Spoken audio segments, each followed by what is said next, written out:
name's Token D Rock here with another stream. Hopefully, all of you are having a wonderful day. It is Monday, December 19th, 9:36 a.m. Central Standard Time. Gonna make today's video a bit brief. Bitcoin sitting at $16,729. Crypto market cap sitting just above $800 billion. ETH 1185, BNB 247.70, Cardano 26.4 cents, Matic 79.3 cents, Polkadot under $5. A lot of steals in the market, but I do think we can go lower. Headed over to the Dow Jones Industrial Average.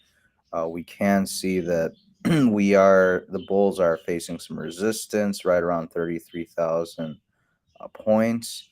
Will the bulls show up? If they do not, we will see quite the tumble downwards. I do think we potentially still have the possibility of some sort of mini Santa rally ahead of Christmas here in the States, but I wouldn't get our hopes up too much. I think we are still have quite a ways to go to the downside. Taking a look at the 1 minute Bitcoin chart, things have been pretty tight here the past 24 hours, so to speak.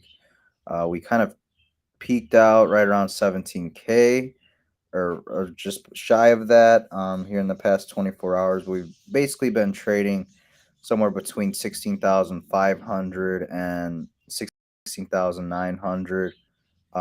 So again, not a whole lot of price action movement. Bulls need to show up to avoid downside sell pressure. Again, looking at the daily chart. Pardon me, I don't know why this is taking a while to load.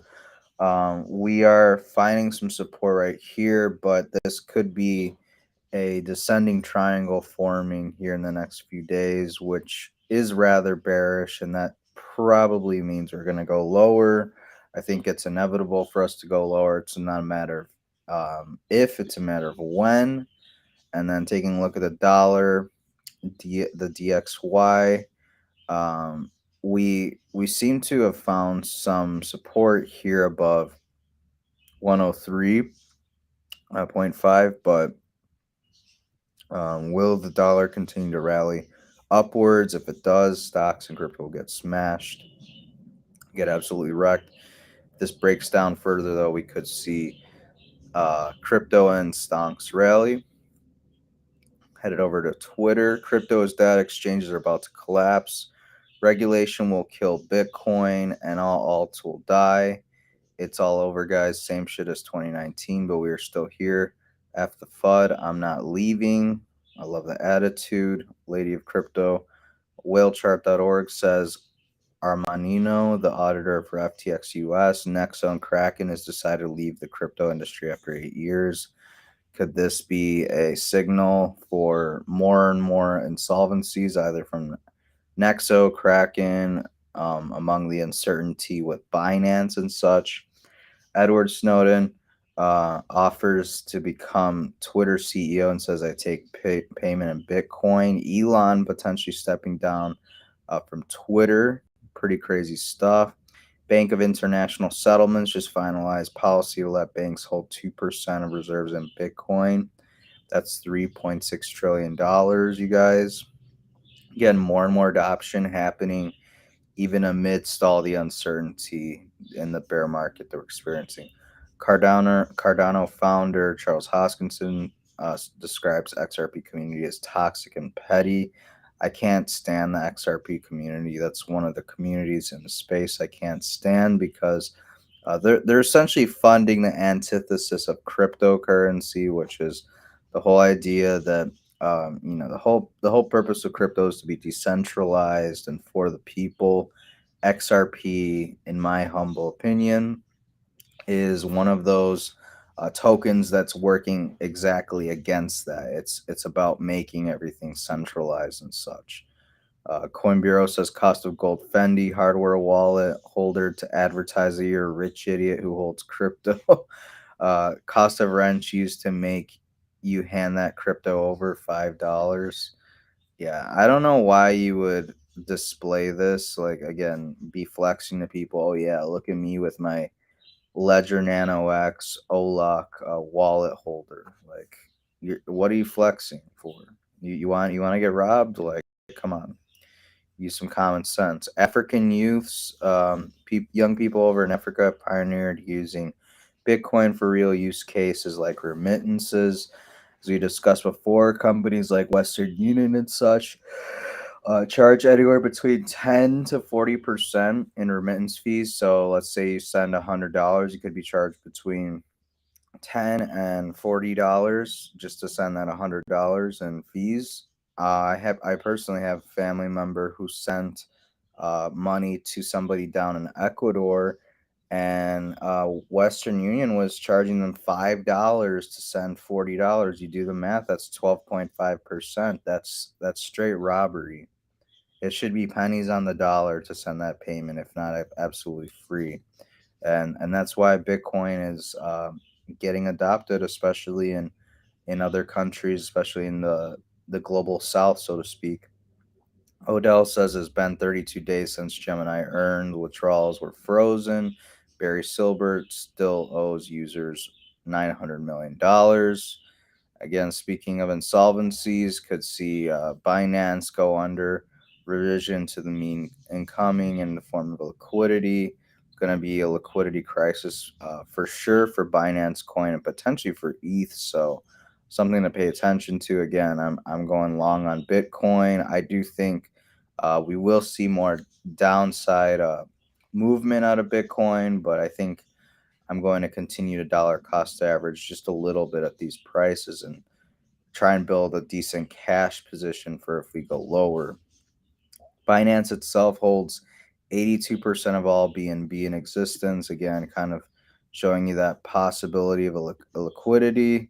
Not a good sign. Kind of sounds like a repeat of FTT, but that's just me.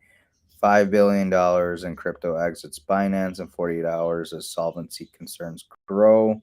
So this is according to the Daily Hodl. Not good look for Binance. No dirty bubble. That's not a good thing. Cheers, CZ. I guess CZ from Binance blocked the dirty bubble media. And if history's any indicator, they must be getting closer and closer to insolvency. I think it might be a matter of weeks. Mike Alfred says sell everything. There's no bottom. Funnily enough, Mike Alfred was a big time bull just about a year or two ago. He's pushing Voyager, Celsius, FTX, etc. And since he was proven wrong via the many insolvencies that we saw in the crypto space, he's become an absolute bear. I'd say I'm kind of the same way. I had the same philosophy. I was supporting all these companies, and now that they've proven that they cannot be trusted, that they are insolvent, I want very little to do with them, if anything at all. Binance reportedly buy assets of bankrupt crypto broker Voyager, $1 billion deal.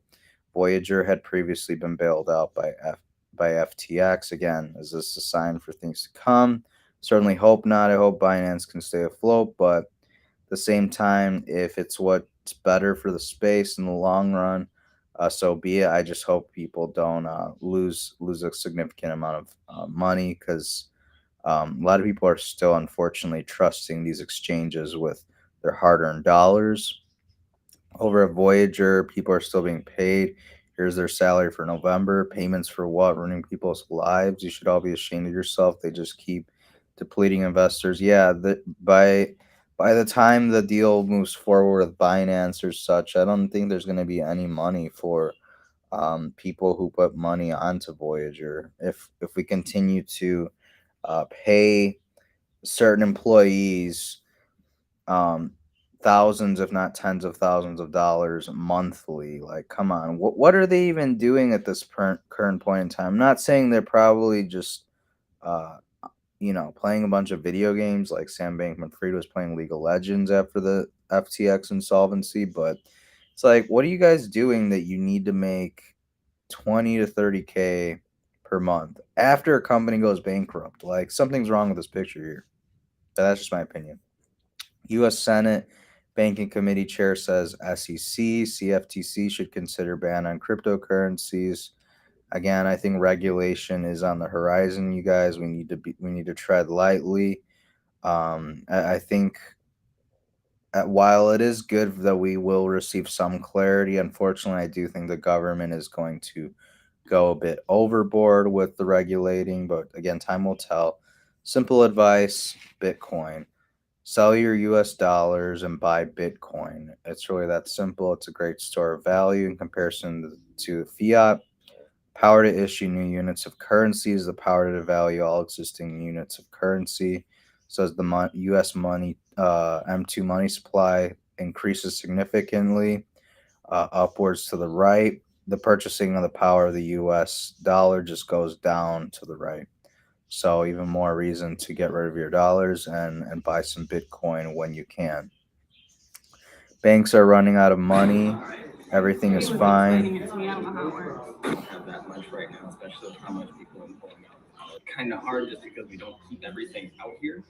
You gotta like go to the bank and get or whatever it is. But it's like it's in my account. You feel me? Like it's saying, bro. It's not like I'm asking for $50,000, bro. I'm asking That's for pretty $100,000 crazy. for something, bro. Is that a sign My for money, my God, more my money. banks to be behaving this way? Like this guy's asking for $9,000. I'm not gonna say that that's chump change, but $9,000 is not tens, if or hundreds of thousands of dollars. So I don't know why they can't just give the gentleman his money back. Like the gentleman said, um, the bank didn't make him wait to deposit the funds, so why can't he just withdraw it? A fractional reserve banking is a big deal, you guys. These banks, pre-COVID, were mandated or required to hold 10% of the cash they have coming in on hand, so they can basically allow people to draw money and such. But since COVID, that number went from 10% down to zero. So big liquidity crunch coming at the banks near you. So be careful with storing too much cash with a given bank because they can go under, as we've seen with companies and such. They become insolvent. To think that big banks are too big to fail, well, you're in for a real surprise. Um, Calling it now, the market will tank when Apple releases reports showing they didn't meet quarter four earnings. Again, huge correlation between Apple and the stock market. So if Apple tanks, probably can expect the stock market to follow suit, but in time will tell. Just in, FBI, DHS, U.S. state agencies, and government affiliated think tanks colluded with Twitter to censor content on the platform. Just let that sink in, you guys. Collusion at its finest. Government organization that's comprised of 87% of Democrats. Unconstitutionally teams up with a social media company that comprises of 99% Democrats. Political bias and abuse of power are inevitable. Wholeheartedly agree. Isn't that disgusting how one-sided things are?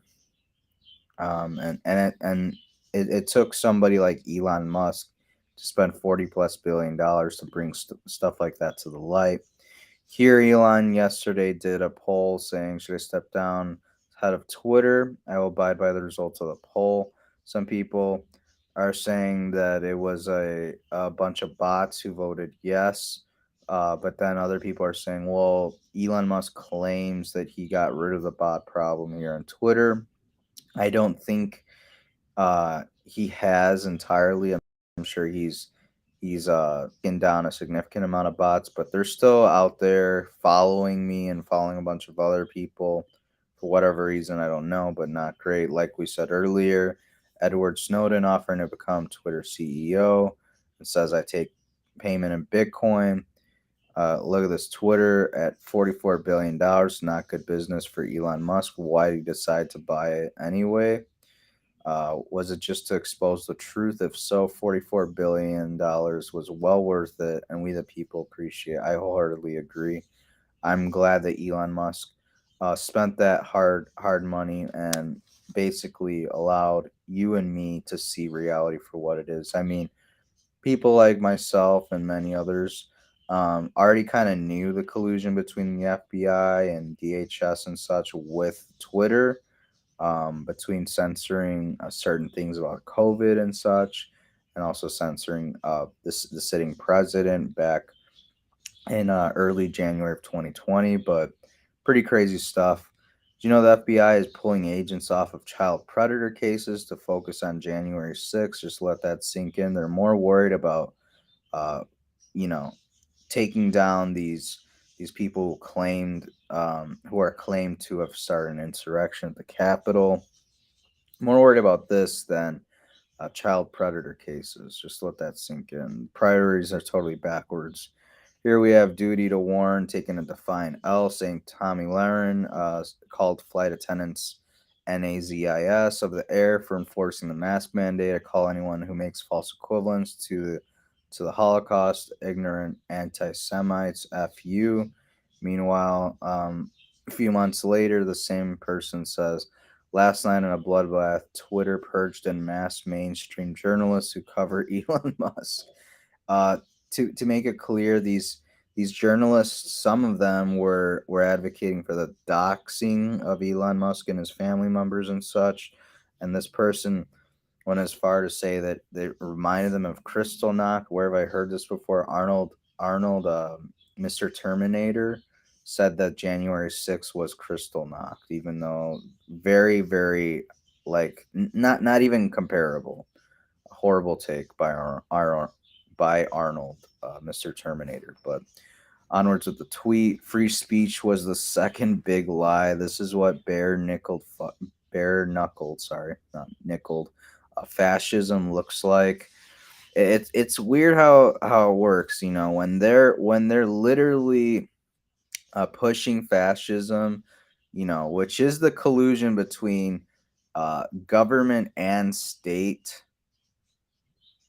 or sorry, government, state, and corporations. Like that is textbook fascism. What Elon Musk did was not fascism. I'm sorry. I don't like that he's censoring people, and he's doing some of the very same acts he's against, but it's not comparable to Crystal Knock. I'm sorry, and it's not fascism because he's not colluding with the government to do this. Like, at least I hope not. I don't know. Maybe I could be wrong. Maybe he is, um, you know, performing fascism, acts of fascism or something. Doxing is not speech, it is an active attempt to prevent speech via intimidation, just as spam is not speech, but an attempt to drown it out. Basically, the two are respectively the digital black van at the end of your road and the digital heckler's veto. Yeah, it's true. Doxing is not a good thing, but we happen to see the left wingers in particular all for that activity. Again, it's in form of intimidation. It's a way to intimidate people into not speaking how they truly feel about certain ideas, certain topics, and such. And being in a country like America where free speech, we have all these rights and such, to see some people just willingly give that over is rather scary, rather frightening, rather scary precedent moving forward. Twitter no longer allowing users to post or promote their other social media accounts on the platform. Looks like Elon is getting a bit too controlling, so maybe he is becoming somewhat fascist with the way he runs things. Um, but it's rather interesting that our own government won't release all the details surrounding the JFK assassination, which we all know occurred some nearly 60 years ago, but we're just starting to hear the truth seep out. See that the CIA helped to kill JFK and RFK's brother, and Sirhan and Iswald um, are both patsies. What you haven't heard about this is how the CIA, three-letter government agency, colluded with the Soviets to pull it off after the Soviets demanded they do so after the Cuban Missile Crisis almost started World War III. Why did they have to take JFK out? It's a good question. Was he in the way of them, in the way of their plans, so to speak? Um, would be good to know. So the FDA finally came out and said the Pfizer's COVID shot causes blood clots only 2 years late. Elon Musk says much will come to light as Fauci loses power. Robert F. Kennedy Jr., who is the nephew of JFK, says Fauci purchased Omerta among virologists globally with a total of $37 billion in annual payoffs and research grants. With the paymaster gone, the orthodoxies will unravel. Again, pretty crazy stuff, but per YouTube's what's it called, policies, I do need to say that the jabs are effective, they're safe and effective. Otherwise, my video will be flagged as such. So, yeah. Do Americans realize that foreigners like me need to be vaccinated to enter your country? In December 2022, after Joe Biden has claimed the pandemic's over, like, let that sink in. Foreigners still need to uh, take a certain medical procedure to enter our country. Pretty disgusting behavior. Again, weird double standards for sure, because people from the southern border are able to cross without taking a COVID test that displays negative results, without taking the jab and such. They just can walk right in some states. So it's pretty weird standards we have here in the U.S. Michael Saylor, founder of MicroStrategy, is now following Andrew Tate. Make of that what you will. Whether you like Andrew Tate or not, he has some interesting perspectives on numerous topics. I'll just play the clip. If you guys enjoyed today's video, please like and subscribe. Hit the notification bell to know if I can go live next. Please share the video with your friends and family. Found it educating or entertaining, any of the above. Please do so. I'll leave you guys with this clip. I will see you guys all tomorrow, 9:15 a.m. Central Standard Time. Sorry for starting a little bit late. Had to get my car checked out because I will be driving somewhere later this week. So just had to make sure that the car was okay. You can actually control and own your money. You can actually have your money, right? How else are you going to have it in cash? And then you got to deal with the inflation. How difficult is it to move serious cash? I had to send, it's about 4 years ago, I sent $900,000 to Qatar for a completely legal reason. Why? I wanted to buy a property in Qatar. So I was involved in the purchasing of a property in Qatar. The backflips, the paperwork, the legal nightmare. I swear to God, I was put on a travel list because for about a year after that, I was stopped at every airport just for a bank transfer, right? No problem with Bitcoin. No problem. So it fixes a whole bunch of problems, cryptocurrencies. It certainly does. I think a lot of people who are forward thinking and believe the things I believe in, it's the only logical conclusion. What else are you going to do? Trust a bank? You trust them? There's nothing else to do with it. I'm actually at the point where, although I do own quite a lot of property, I don't want any more. And I keep getting offered nice property deals. And Tristan's like, should we buy this? It's like, no, I don't even trust the Romanian government or the Russian government. I have property in Moscow. I don't even trust the government anymore. I don't even want a property because if I piss the government off, they're just going to take it. I don't own it. They say you own it until you annoy the government, then you don't own it, right? So I don't even want property anymore. I'm going full crazy Mr. Blockchain now because it's the only time I feel like I have control over things. And we're losing control at such a rapid rate. I'm trying to stay ahead of the curve. People saying, oh, I'll just buy a house and it's my little house. It's not your little house. You'll see how quickly they'll take your little house from you. Look what they've done so far. They've taken your business from you. You think they want to take your little house? People are not scared enough of the right things. They're scared of Corona. They should be scared of what the government did to them in the name of Corona. That's what they should be. But people aren't logical. People have low IQs. They're slaves. And they're too busy, preoccupied with racism and all this other garbage to keep them split. So they can't all get together for 5 seconds and start thinking, wait, this is bullshit. You remember the big Bitcoin crash, $5,400 at the beginning of this Corona thing? When it really, really tanked. Everyone's saying it's over, all this crap. I put a tweet up that I still retweet to this day saying, you're all pussies. Bitcoin's coming back. I think I said, I'm buying $600,000 today and we can talk when it's 8,000. I think I said that. Well, I turned 600 grand to like $12 million. Because I had cash in a bank, and when everything hit the fan, the first thing I thought was, I don't want cash. I want something else. Give me an asset. Okay, well, how can I get an asset that the government can't take? Bitcoin. I do think that was a rather interesting take on Bitcoin and such. It is rather true. You could buy a house, you can pay off the house and such, but if you happen to if you happen to miss your property taxes payments for a few months, potentially a year or two, the government can just take your home away from you, even though you paid it off and everything. You still don't technically own it. So I hear what he means, and it's true. In times of crises, I'm not going to say cash is absolutely useless, but I agree with him wholeheartedly. Like, assets are way better than cash itself. When we have crises like COVID happen out of nowhere and sends the whole world into shock. But yeah, that about does it for today's video. Again, you guys, I'll see you guys tomorrow, 9:15 a.m. Central Standard Time. Have a great day. Take care. And